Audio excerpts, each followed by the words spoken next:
Bonjour mon frère, bonjour ma soeur. J'ai à cœur ces derniers temps de partager avec toi, toujours sur le même sujet. Aujourd'hui, je voudrais te dire que le malheur atteint souvent le juste, mais l'Éternel en délivre toujours. J'insiste, le malheur atteint souvent le juste. Donc ce n'est pas parce que le malheur a atteint et que le malheur s'est manifesté dans ta vie que tu as péché. C'est pas parce que le malheur s'est manifesté dans la vie de ton frère qu'il a forcément péché. Le malheur atteint souvent le juste, mais l'Éternel en délivre toujours. Regarde la vie de Job. Job a connu de malheurs successifs dans sa vie. Non pas parce qu'il avait péché. Oui, le diable était derrière. Oui, c'est le diable qui était à l'œuvre. C'est le diable qui a pris ses enfants. C'est le diable qui a fait de telle sorte que Job puisse tout perdre. Mais Dieu avait autorisé cela. Et c'est parce que Job était juste intègre. Souviens-toi de ça. C'est pas parce que le malheur t'atteint que tu as péché. Et ce n'est pas parce que tu as péché que le malheur va forcément t'atteindre. Là, on pourra en parler une autre fois. L'Éternel n'est pas un père fouettard.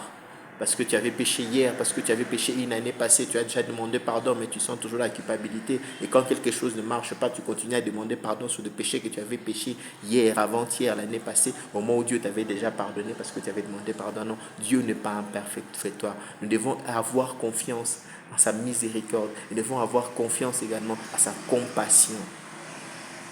Mais ce n'est pas parce que tu passes des moments difficiles que tu as forcément péché. Ce n'est pas parce que tu passes des moments difficiles que c'est forcément entre les mains des sorciers, entre les mains des démons. Deux fois c'est Dieu. Quelquefois c'est Dieu.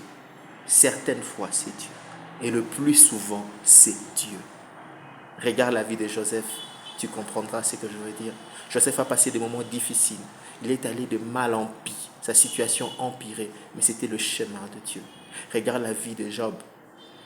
Parce qu'il était juste, parce qu'il était intègre, parce qu'il évitait la souillure, il a tout perdu. Mais l'Éternel est celui qui restaure. Je viens dire à quelqu'un aujourd'hui qui passe des moments difficiles dans sa vie, qui passe des moments très très compliqués, qui vit de calamités, des successions de malheurs. Le malheur atteint souvent les justes, mais l'Éternel l'en délivre toujours. Je viens dire à quelqu'un que ton Rédempteur est vivant, il se lèvera le dernier. Je viens dire à quelqu'un qui est resté fidèle à Dieu. Je viens dire à quelqu'un qui, malgré qu'il soit tombé, malgré qu'il se soit chamaillé, qu'il se soit,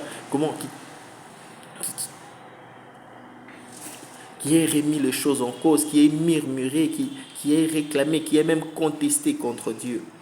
Je viens lui dire que la gloire de la dernière maison sera plus grande que celle de la première, plus resplendissante que celle de la première.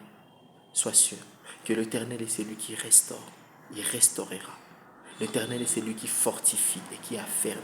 Que l'Éternel fortifie et affermit tous ceux qui vivent des moments difficiles, tous ceux qui sont en proie au malheur, tous ceux qui sont en proie à des difficultés et qui ne savent pas comment s'en sortir, mais qui restent chrétiens, qui restent enfants de Dieu, qui restent intègres.